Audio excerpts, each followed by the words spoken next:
Hello everyone and welcome back to our YouTube channel. Video में आगे बढ़ने से पहले आप लोगों से रिक्वेस्ट करूंगा कि अगर आप लोगों ने हमारे चैनल को सब्सक्राइब नहीं किया है तो प्लीज हमारे चैनल को सब्सक्राइब कर दीजिए ताकि आप लोगों को नेक्स्ट वीडियो का अपडेट मिल जाए।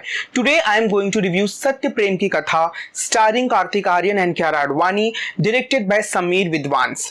देखिए ये जो वीडियो होने वाला है ये भरपूर स्पॉइलर से होने वाला है। There are lot of twist and turns in this film जो मैं रिवील करने वाला हूं। तो अगर आप लोगों ने फिल्म नहीं देखी है तो आप लोगों से रिक्वेस्ट करूंगा कि आप लोग इस वीडियो को यहीं स्टॉप कर सकते हो या फिर देख भी सकते हो, क्योंकि मूवी देखने का आपको एक अलग ही एक्सपीरियंस मिलेगा, आपको एक अलग ही मजा आएगा।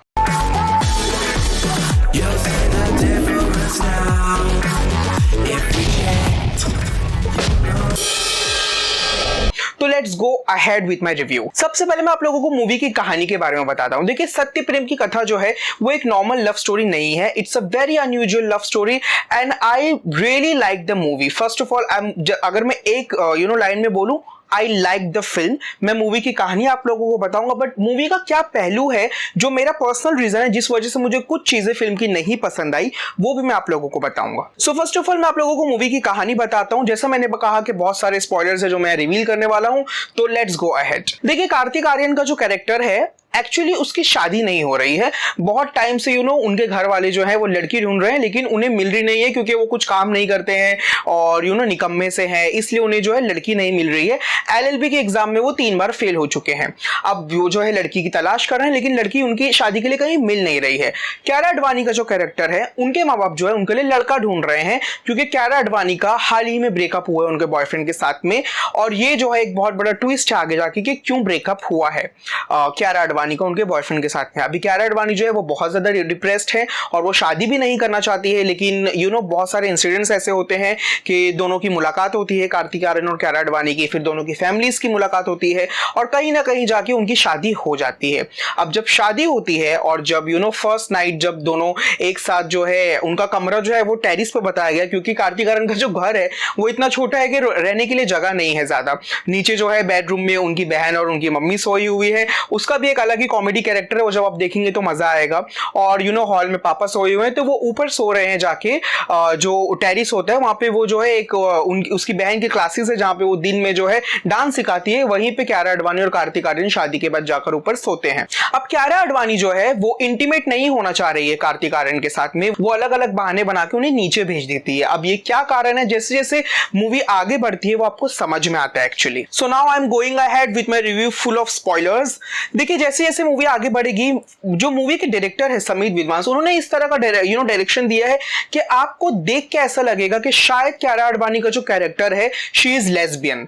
स्टार्टिंग में आपको ऐसा लगेगा, जो मुझे फील हुआ एक्चुअली, और आई थिंक जो मेरे साथ ऑडियंस देख रही थी उनका भी रिएक्शन कुछ ऐसा ही था कि आपको ऐसा फील आएगा कि maybe she is lesbian, that is the reason वो जो है कार्तिक आर्यन के साथ में इंटीमेट नहीं हो रही है, उनके साथ में सेक्सुअली अट्रैक्ट नहीं हो रही है, तो वो रीजन उनका आपको ऐसा लगेगा। बट जैसे जैसे मूवी आगे प्रोग्रेस होती है, एक जो है सस्पेंस रिवील होता है जो खुद कियारा आडवाणी रिवील करती है और उन्हें बताती है कि देखो मेरा रिसेंटली ब्रेकअप हुआ है मेरे बॉयफ्रेंड के साथ में, और वो इस वजह से हुआ है क्योंकि मैं असेक्सुअल हूं। Now asexual is a term which comes under the umbrella of LGBTQIA. So this is the tree where if I'll explain you, so the L stands for lesbian in LGBTQIA. L stands for lesbian, G stands for gays, B stands for bisexual, T stands for transgenders, A stands for asexual, I stands for intersex people, and the plus is for there might be many people with other sexual pleasures and sexual desires. तो वो कहती है कि मैं asexual हूँ। asexual का मतलब ये होता है कि उन्हें जो है वो सेक्सुअली अट्रैक्ट नहीं होती है, ना ही लड़की की तरफ ना ही लड़के की तरफ, तो उनमें सेक्स करने की चाह ही नहीं है। She is not at all interested in sex. ये रिवील होता है इंटरवल पॉइंट पे और ऐसा बताया गया है। Now when the movie reaches to the point, I was really happy, I was convinced because the term asexual was exploring I think first time in Bollywood. इस इशू पे पहले फिल्म नहीं बनी है, लेस्बियंस पे बनी है, गेस पे बनी है, ट्रांसजेंडर्स पे बनी है, बट asexual जो टर्म है उसे एक्सप्लोर नहीं किया गया था। तो ये मूवी के मूवी जब यहां तक पहुंची थी, at this point of time I was happy because this was a very dark side which the mainstream जो बॉलीवुड मूवी थी starring the big names was exploring this theme. I was happy about it. I was like yeah please go on and go ahead. मुझे ऐसा लगा कि के ये असेक्सुअलिटी के बारे में बता रहे हैं, तो this is a good thing. But जैसे जैसे मूवी आगे प्रोग्रेस होती है एक अलग ट्विस्ट आ जाता है फिल्म के अंदर, और एक बड़ा सस्पेंस रिवील होता है। जब फर्स्ट टाइम कार्तिक आर्यन और क्यारा आडवाणी जो है सेक्सुअल होते हैं, तो वहां पे जो है क्यारा आडवाणी बहुत ज्यादा डिप्रेशन में चली जाती है, शी स्टार्टेड क्राइंग, और उस सीन में उनकी जो एक्टिंग है वो माइंड ब्लोइंग है। एक्चुअली थ्रू आउट जो है हैप्पी सीन्स हो, रोमांटिक सीन्स हो, सैड सीन्स हो, रोने वाले सीन्स में तो मैं कहूंगा कि माइंड ब्लोइंग एक्टिंग की है क्यारा आडवाणी ने। Now come to the big suspense. अब एक्चुअली में क्यारा आडवाणी की लाइफ में हुआ क्या है, तो उनका जो पहला बॉयफ्रेंड था वो उसके साथ में जबरदस्ती करके उनका रेप करता है, और वो उस चीज का जो दिमाग पे उनके असर पड़ा है वो इतना गहरा पड़ गया है कि वो किसी भी मर्द के साथ में, किसी भी आदमी के साथ में फिजिकल नहीं होना चाहती है, और इसलिए सिंस द बिगिनिंग वो अपने हस्बैंड कार्तिक आर्यन का जो कैरेक्टर है उन्हें अवॉइड कर रही है। So this is the big revolution which happened post interval. So this was the case. See, if I see the movie in totality, I liked the movie, but I think अगर वो उसी चीज को पकड़ के चलते जो इंटरवल तक का जो पॉइंट बताया गया था, जब क्यारा आडवाणी कहती कि मैं असेक्सुअल हूं and I am not interested into the sex with a girl और with a boy, I think वो उसी थीम को आगे लेके चलते और एंड में किस तरह उसे कंक्लूड करते, अगर वो दोनों फिर भी साथ में रहते और किस तरह से मूवी का क्लाइमेक्स होता, तो शायद मुझे और ज्यादा मजा आता, बिकॉज वो बहुत अलग होता। रेप जो बताया गया था वो पहले भी बहुत बार एक्सप्लोर हो चुका है, हमने हाल ही में पिंक मूवी में देखा था, और भी दूसरी कई मूवीज में इस टॉपिक पे बात हो चुकी है। I loved it. See, I'm not saying that I'm against this subject or I did not like it. I loved it. I'm just saying that this is a repetitive message we are getting, and I think ये important भी है, but my point is कि हमने जो है बहुत ज़्यादा ये point of view से देखा है, बहुत सारी movies देखी है, but I think this is a time जब हमें सिक्के का दूसरा पहलू भी देखना चाहिए।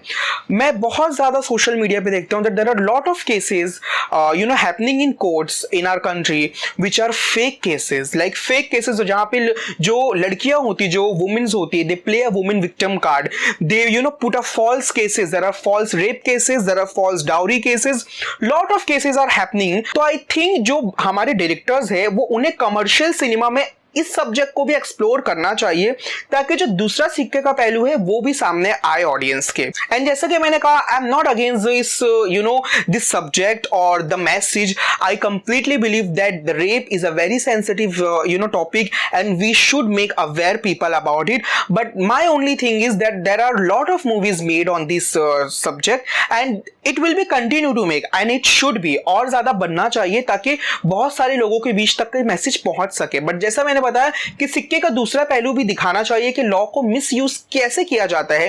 एक फिल्म आई थी बहुत साल पहले, ऐतराज, स्टारिंग अक्षय कुमार, प्रियंका चोपड़ा एंड करीना कपूर। वहां बताया गया था कि प्रियंका चोपड़ा का जो कैरेक्टर है वो किस तरह से अपने औरत होने का गलत फायदा उठाती है वो, और किस तरह से एक झूठे रेप केस में जो है अक्षय कुमार को फंसा देती है। और ऐसे बीच में बहुत सारी छोटी छोटी फिल्म्स भी आई है, but I think a big commercial film should be made on this topic as well. तो दोनों ही चीज पे बननी चाहिए फिल्में, मिसयूज भी होते हैं और जो एक्चुअल रेप विक्टिम्स होते हैं उस बारे में तो बन ही रही है फिल्में, तो आई थिंक कि बैलेंस होना चाहिए। तो this was the part, because देखिए जो एंड का कंक्लूजन आया ना, why I was not happy about it, because जब इंटरवल तक का डायरेक्टर ने ये बताया कि यार ये जो थीम है ये मैं असेक्सुअल गर्ल पे बता रहा हूं, which comes under as I said the LGBTQIA umbrella, so I was happy about it, because वो एक बहुत ही अलग ग्रे शेड एक्सप्लोर करना जा रहे थे डायरेक्टर।